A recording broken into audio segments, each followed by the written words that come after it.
Okay, for number 9, we have two different formulas. We have a sum and we have a difference. So I'm still using the sum and difference formulas that I'm going to have to put in. I'm going to have to put one in for the top and another one, different formula in for the bottom one. So we're going to be basically using two different formulas in this problem.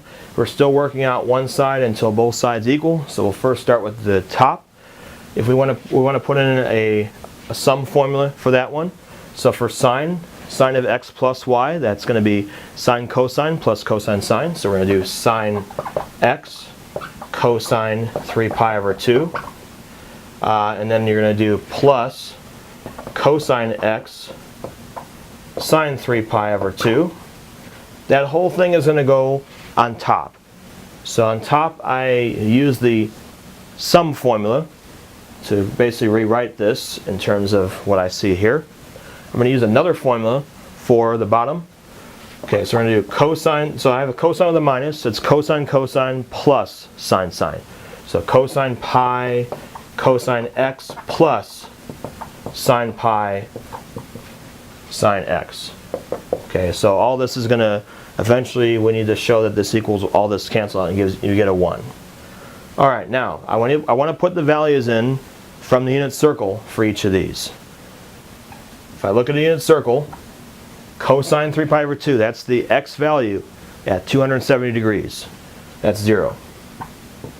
And then next I have cosine. And now I want to put in the sine of 3 pi over 2. That's the y value at 3 pi over 2. That would be negative 1. Down below, okay, the value of cosine pi. Pi is 180 degrees. The x value there at that point on the unit circle is negative 1. So I have negative 1, and then cosine x. And then this one is, it's sine pi. Now sine pi would be the y value at 180 degrees. That's 0. Okay, so we put 0 in for that one. And so now we're done putting in the values. So once we have that in there, we need to simplify this. Now anything times 0 is going to turn into a 0. So essentially this one and this one, because they're 0, they're going to cancel out. Now what you're left with is a negative cosine x over negative cosine x.